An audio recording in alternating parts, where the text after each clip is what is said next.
want you to bleed for me.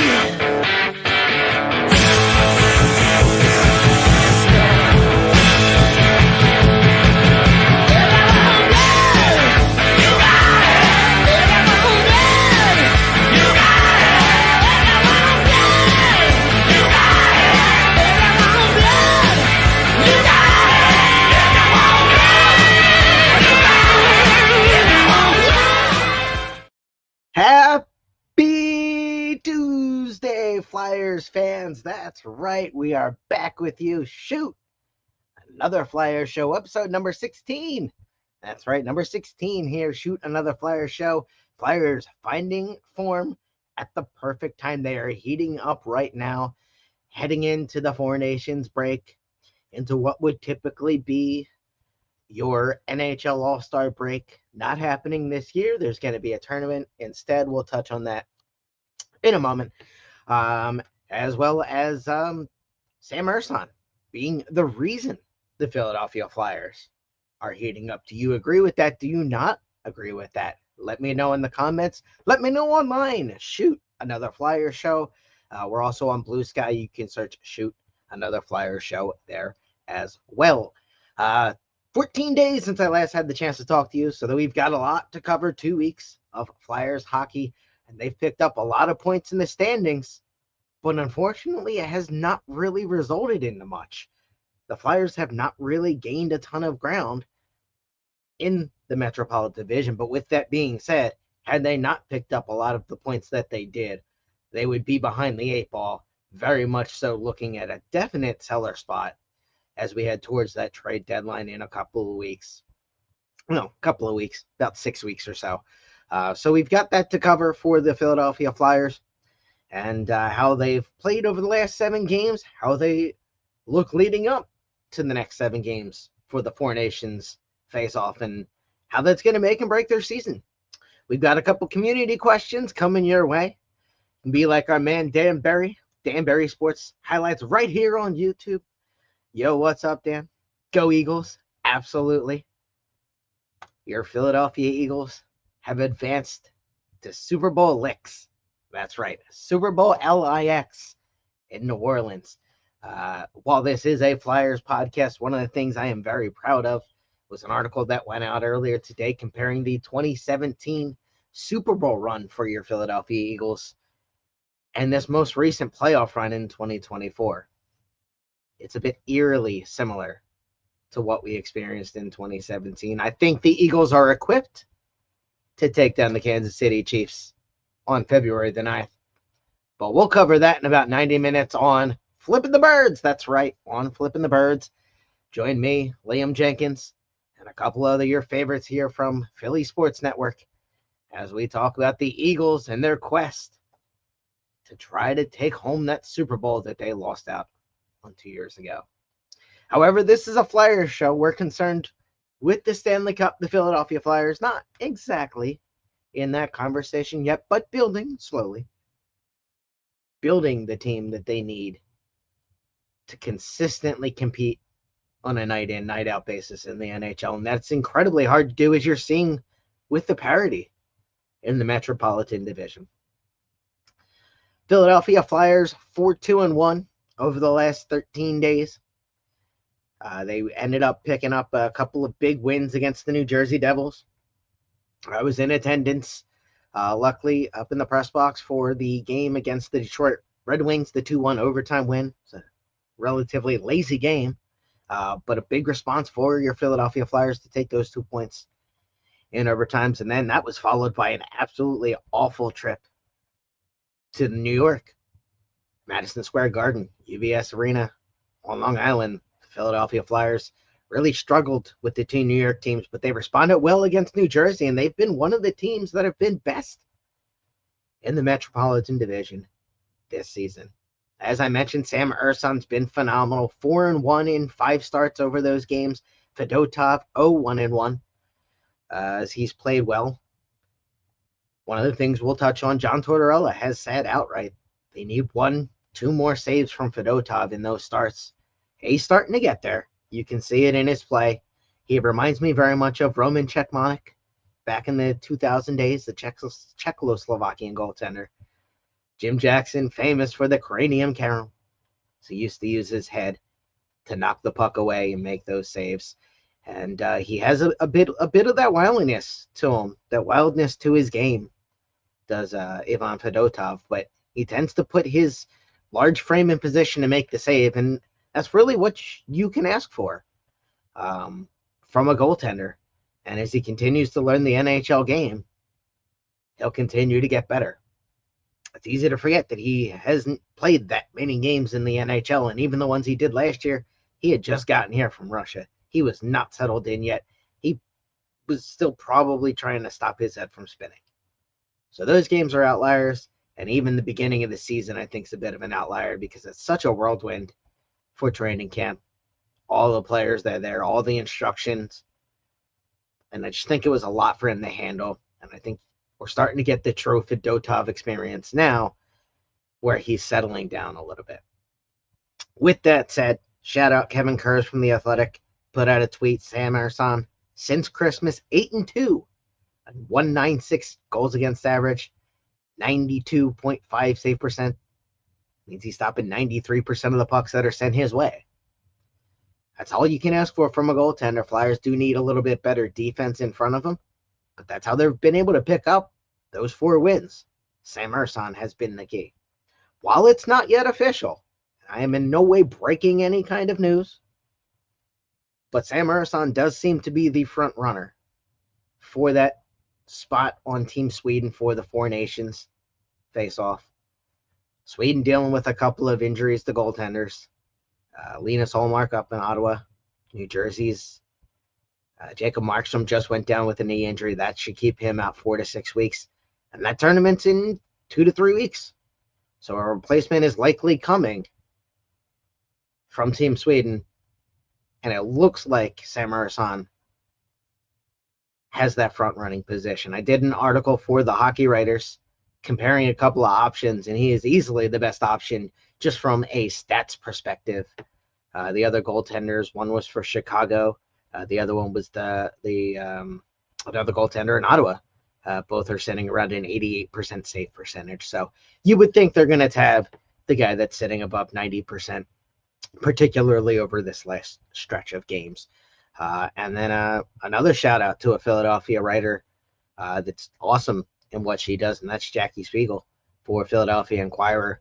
She had it all the way back in early December that Team Sweden's coach was in the building to watch Sam Ersson in a game in which he led in 2 goals in the first period, and then the Flyers battled back to win 4-3. I don't have the date in front of me on which game it was, but it was definitely reported, and it was one of those things that Team Sweden definitely has their eye on Sam Ersson. Once again, we mentioned Flyers 4-2-1 over the last week, 9 points out of a possible 14 points, 52 points on the year, which is 51% of the points available to them thus far in the season. I know that's a lot of numbers. What it boils down to, ladies and gentlemen, we are nearly at the 2/3 mark of the Flyers NHL season. Currently, there's been there's been 51 games for the Flyers, if I look that up correctly.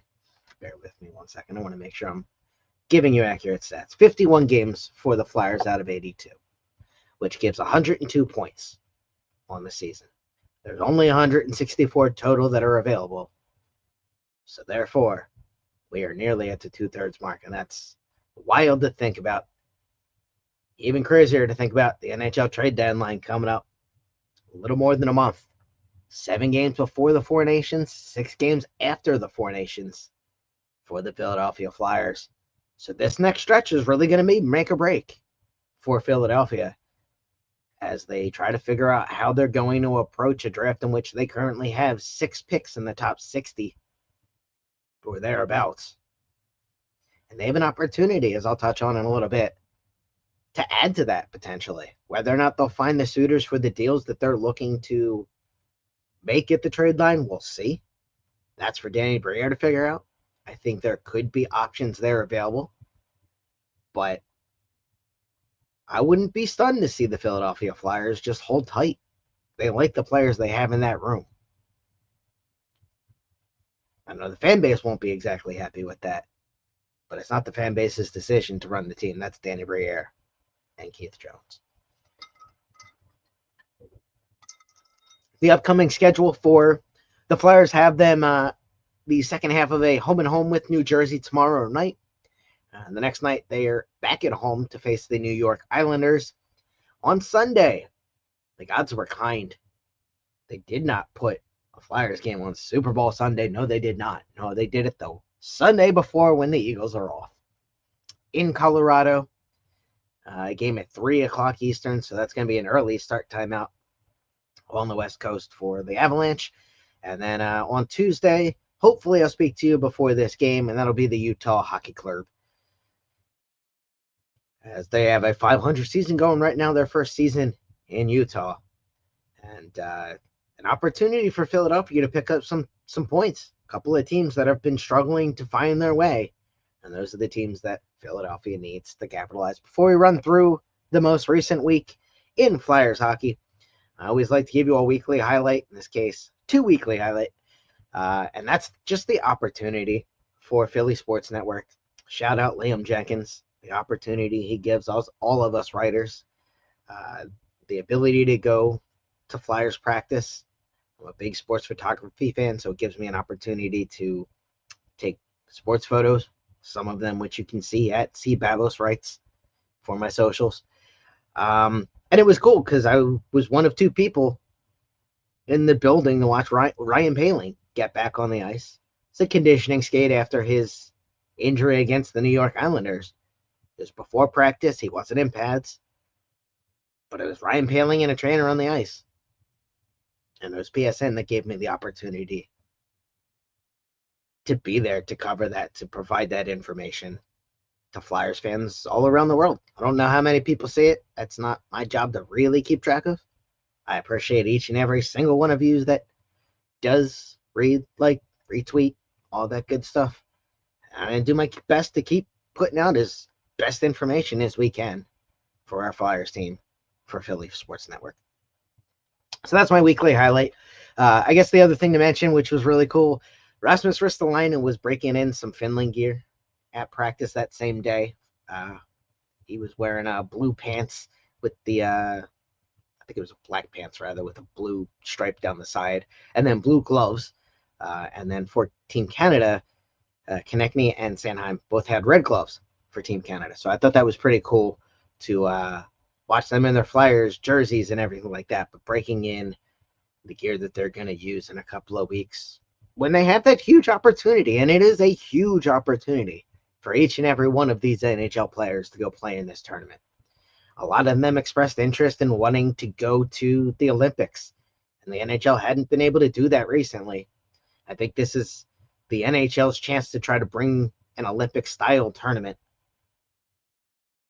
to America, and I think it's going to be really exciting. I think it's going to be incredibly competitive, and I'm looking forward to the games that are going to take place in Montreal and in Boston. As we mentioned, a long 2 weeks last week, Flyers 4-1-2. First game was in Columbus, a 3-2 shootout loss against the Columbus Blue Jackets. Bobby Brink opened the scoring. Zach Werenski tied it up. And then no second period goals led to a 1-1 tie heading into the third.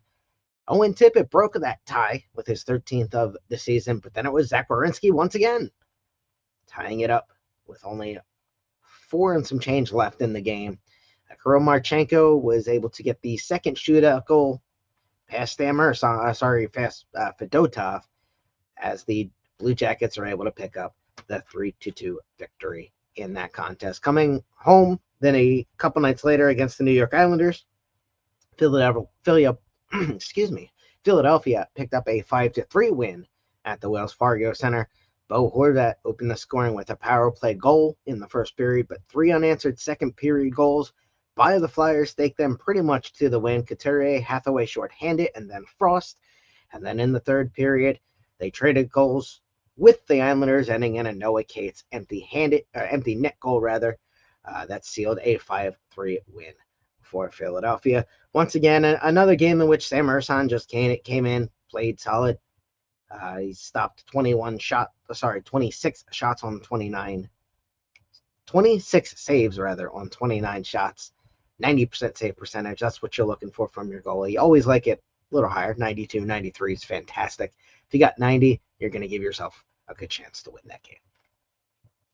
Philadelphia traveled to one of the better teams in the Metropolitan Division right now, the New Jersey Devils in the Prudential Center. But they've been one of the better teams all year. They're struggling to find their way right now. And in this case, they continued to falter, did the Devils. The Flyers pick up a 3-1 win. Dougie Hamilton scored 2:17 in the first period to give the Devils a 1-0 lead. And then it was all Philadelphia. Matvei Michkov with an awesome celebration, twirling the stick, putting it away like a sword. His 14th of the season to tie it in the second.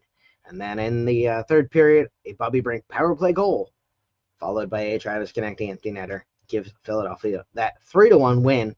And the Flyers continue to roll the next Tuesday in Detroit, the game I mentioned that I had the opportunity to be at Wells Fargo Center for a 2-1 overtime win. Joel Farabee scored his 7th of the season at 5:21 of the second period. That gave the Flyers the 1-0 lead. Ben Sherratt scored his 2nd of the season 30 seconds into the third period. And then Rasmus Ristolainen won it in overtime with under 30 seconds to play, as a weird play Tippett drove it towards the net. Detroit got their stick on it. The puck slid towards the goal line, sat on the goal line, and Ristolainen is able to poke it across the line to give the Philadelphia Flyers that 2-1 lead. A couple nights later, the Flyers traveled up to New York. A relatively forgettable game, a 6-1 loss at Madison Square Garden. So you know what? We're just going to skip that one and go to the New York Islanders. On Saturday night, a 3-1 loss. We're going to skip that one too because, honestly, John Tortorella said both teams sucked, quite frankly. So why waste time on it? It really doesn't matter.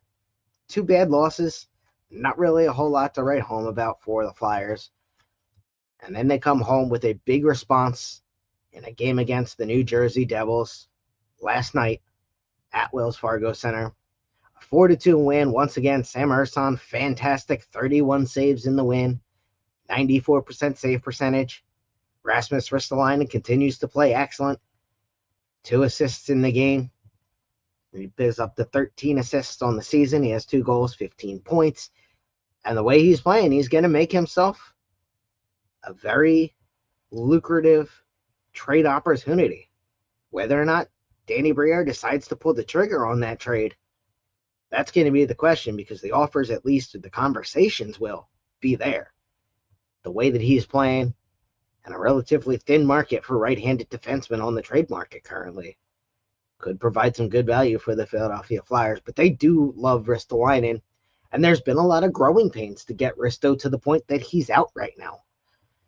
If you recall when they made the trade, he had some work to do in his game. And this season, it's really paying off for the Flyers, as Risto's really been fantastic, and he helps the Flyers to another big win against the New Jersey Devils.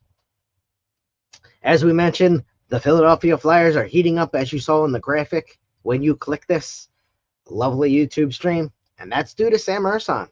Sam Ersson this month has been absolutely fantastic. 6-2. One of those was an overtime win, but 6-2 is an excellent record. 18 goals against, a 2.24 goals against average. Means he's allowing a little more than 2 goals a game. 913 save percentage, which is 91%.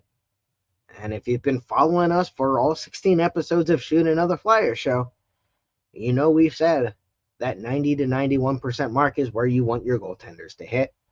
That's what Sam Ersson's doing, and it's the reason Philadelphia has been 4-1-2 of their last 7 games.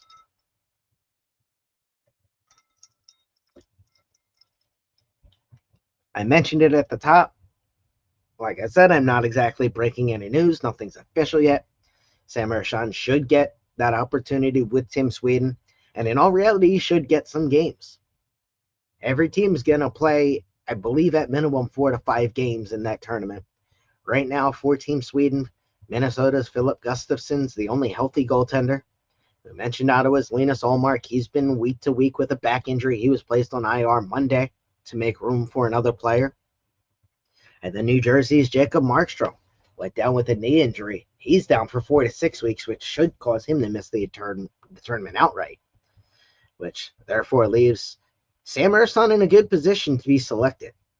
There is a bit of worry that comes along with that. What was the narrative at the end of the season last year? Sam Ersson, the Philadelphia Flyers, got tired. Whether that's a reality, it's tough to say. He definitely played way more games than John Tortorella and the management staff of the Flyers ever really intended for him to play last season after Philadelphia lost Carter Hart in January. Coming to this season, he struggled a bit with some injuries in December. Now that he's back healthy, he's playing at a fantastic clip. And now he gets an opportunity to go play alongside, potentially, rather, because nothing's official yet, potentially has the opportunity to go play against play with some of the best players in the world for Team Sweden and against some of the best players in the world, like Connor McDavid, Sidney Crosby for Team Canada, like his teammates, Travis Konechny and Travis Sanheim for that same Team Canada. So it's going to be a fascinating tournament. Keep your eye on that Four Nations face-off. And yeah, I'm a little biased. I'm covering Team Sweden for the hockey writers in that tournament. And I would love to be able to write about a Sam Ersson win as he backstops Team Sweden to a big win. Hopefully not over the United States of America. Hopefully also not over Canada, because realistically, I'm going to be pulling for TK and Sanheim as well. I guess that leaves Ristolainen. Sorry, Finland.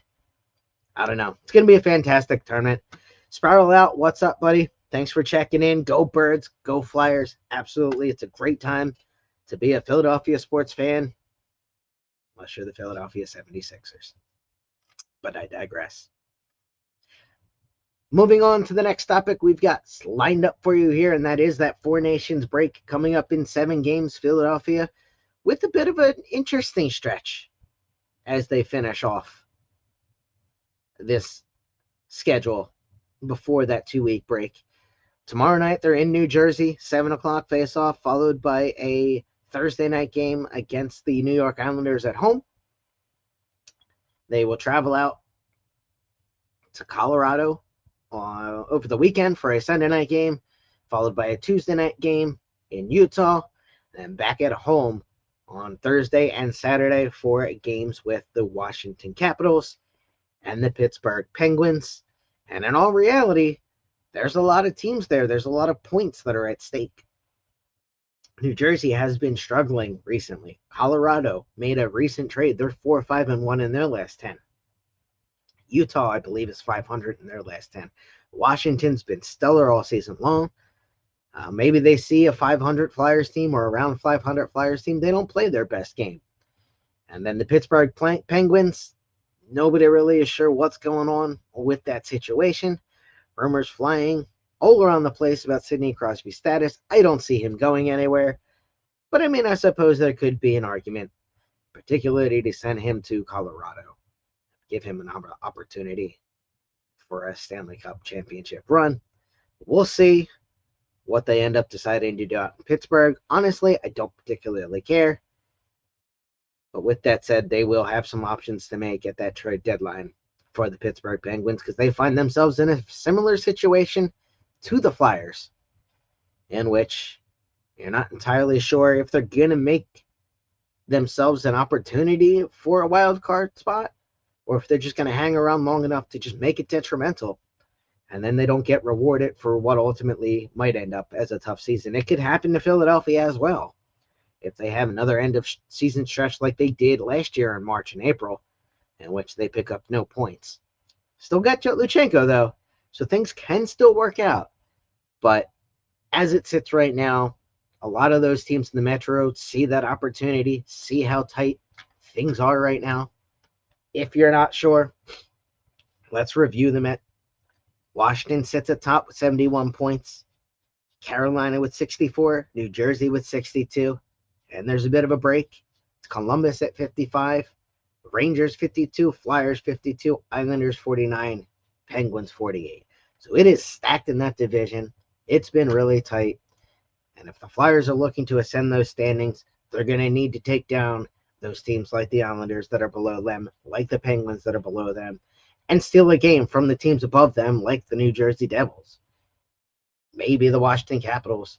Anytime you can pick up teams against the West Coast is always going to be a bonus because, you know, those are games that everybody has to play.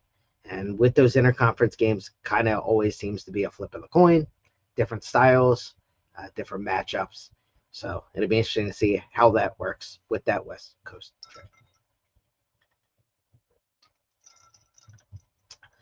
Before we came live for you, we gave a shout out for community questions. Shout out to my girl Jazz. What would you do if you were GM for a day? Well, that's kind of a tough answer. I really don't think I'd be able to do a whole lot in 24 hours as a GM. I guess if I had to make one decision, personally, I love the recent trend of sports teams having cheaper concessions. I believe it was Los Angeles, maybe the Chargers. I know Atlanta has done it down there with the Falcons. Nobody should be paying $7.50 for a hot dog. It costs you probably at most $1.29 to make and sell. So your profit margin doesn't need to be that much. You want to make a specialty cheesesteak and sell $16 because it's got, you know, Wagyu beef, provolone cheese, Munster cheese, hot peppers, you know, whatever, onions, whatever you want to throw on that. Barbecue sauce, great. Yell at me in the comments, whatever. Sell that for $16, $18 as a specialty thing, great.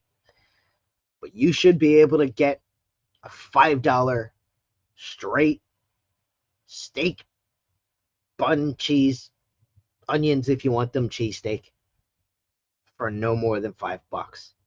A cheeseburger should be $5. A crab fry, fine. That's a specialty item. I'll give you that one. But a regular French fry, $4.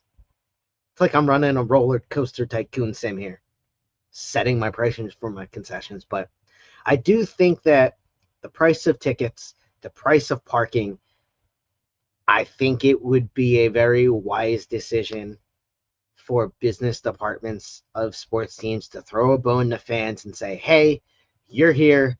We have to kind of feed you anyway, at least in theory, because you're not going to go anywhere else for food once you're inside the venue. But give a couple cheap options. Take care of people. You're going to have happier fans. You're going to have a better time. You're not going to have a rumbling tummy. And you can focus on the game. You can focus on watching, hopefully, the Philadelphia Flyers go ahead and pace the New York Islanders and go for what they're going to do later this week. Spiral out, I agree. Price gouging is an epidemic. They don't care about the fans and the profits, and I think it started out that way. I really do. I think when it was originally under Comcast, that was all that mattered. And I think they realized, especially in Philadelphia, that was not the direction to go. They've softened the stance, and they've tried to do a lot with the renovations. They've tried to do a lot with just trying to make the team more transparent, make it more likable. And it was one of those situations that I just could see something simple like that going the long way. No, it's not going to do a lot for the people in your 100 sections that are paying $80 upwards a ticket, that have no problem spending $23 on a 16-ounce adult beverage. But the dude like I used to be, buying the $25, $30 ticket with his back up against the wall, to be able to go get a $4 hamburger, $3 soda, I would have been in heaven back in, 2015, 2016 when I was going to the games at that time. So that's what I would do if I had a day to make a decision. Spiral out once again, checking in. Building was alive last night. I think the Eagles win did have something to do with that, but I think we've seen an uptick in energy since the Cutter Gauthier game. And the Flyers have played well since that game. And I think that's one of those things that you're starting to see energy in the building, and it's a great thing to see. You saw the bit of deflation after that Anaheim game, and it just seemed like the building was dead. But it definitely seemed like it has picked up a bit. And the Flyers continue to win and continue to, get themselves to a position where they're 5, 6, 7 games over 500, then I think you're going to see far more buildings like that in March and in April that are there to encourage the Flyers to get that playoff position they haven't had since 2020. So I definitely agree. An Eagles Super Bowl opportunity. You're going to have all of the hoopla around Philly spring training, which somehow begins in about 2 weeks. Nobody really knows what's going on with the Sixers, but they could still find a way to slip their way into the playoffs. So it could be very exciting spring in Philadelphia. It could just as equally be a very disappointing spring in the city I probably love. To take your question, Jazz, in a different direction, like I haven't expounded upon this enough, if this was trade deadline day, what would I do for a day? Now we can have a conversation. Oh, yes. Trade deadline day, here's what I would do. You have to take a look at a Rasmus Ristolainen deal. I don't know that I would trade him personally. But if the opportunity to get a first-round pick, whether it's 25, 26, or 27 draft, you have to take it, particularly if you can get another young prospect as part of the deal, which I believe you can, because it is a thin right-handed defensive market right now, and that's a major advantage for Danny Briere. Plus, he has term, so you might be able to get a better prospect than you normally would out of a situation where Rasmus Ristolainen didn't have multiple years left on his contract.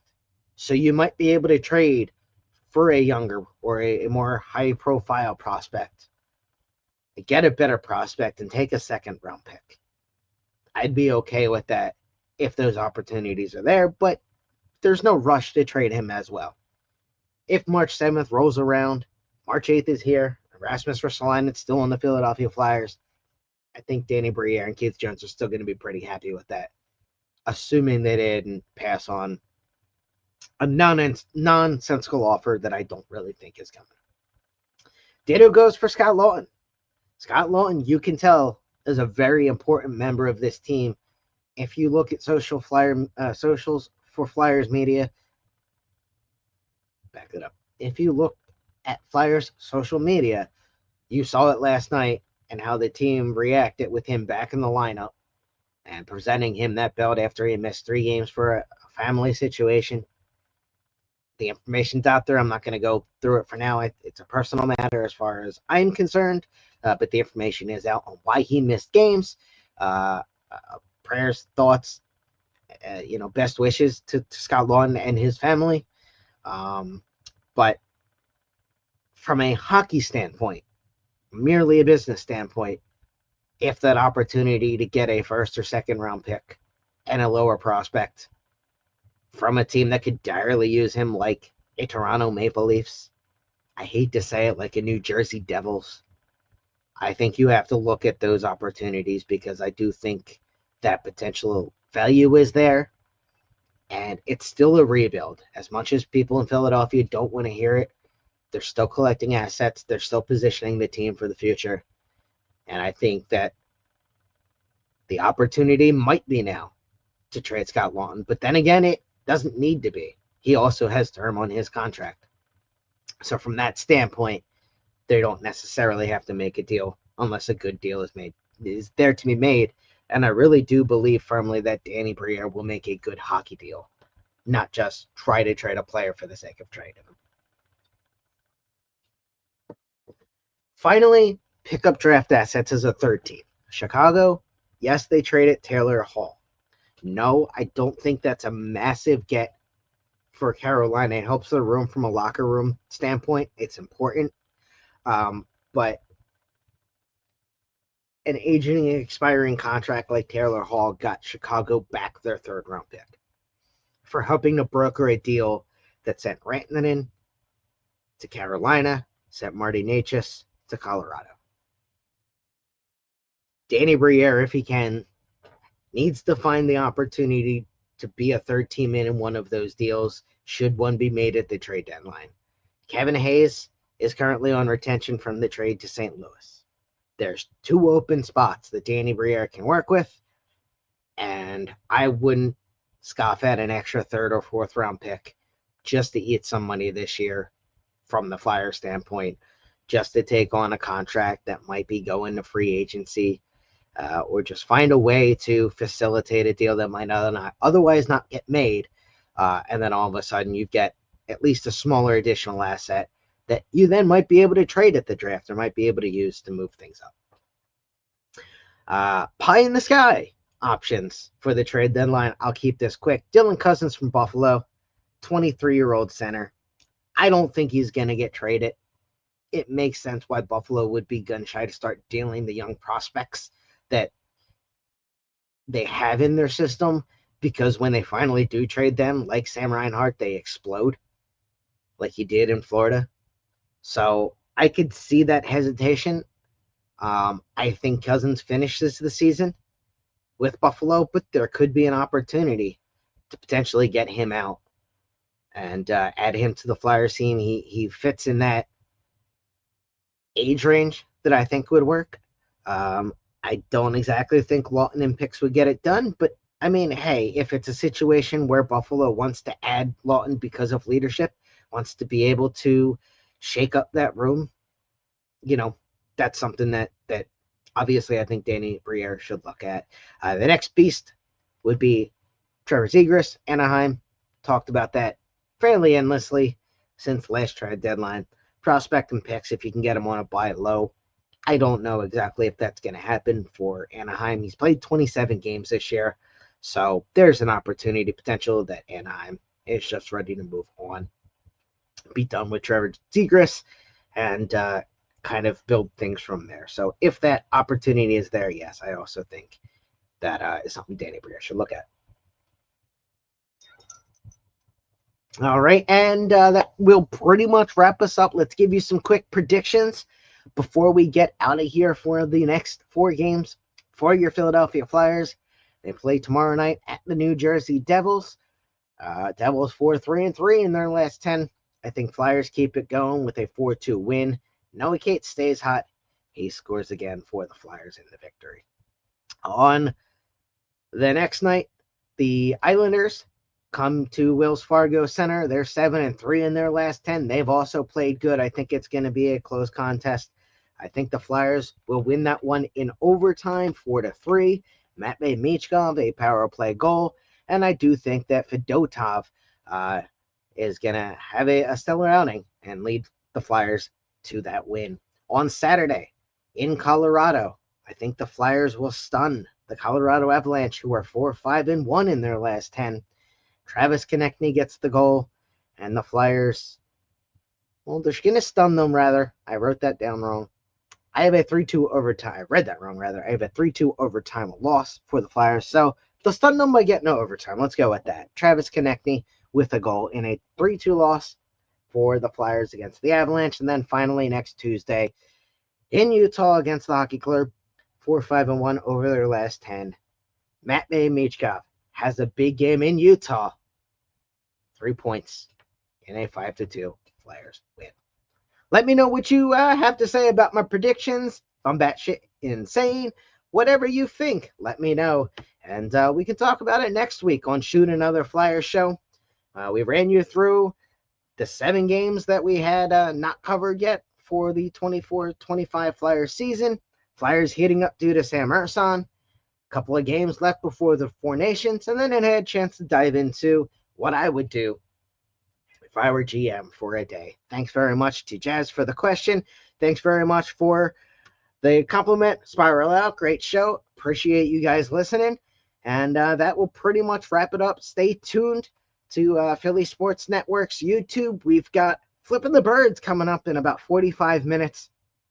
I'll be joined by Liam Jenkins, I believe Mike Greger, and a couple of other friendly faces as we talk about the Eagles and their trip to the Super Bowl. That's right, the Philadelphia Eagles going to the Super Bowl. Check out my content on socials, C-Babos Writes, pretty much everywhere. And we'll talk to you next week for Shoot, another Flyer show. Have a great evening.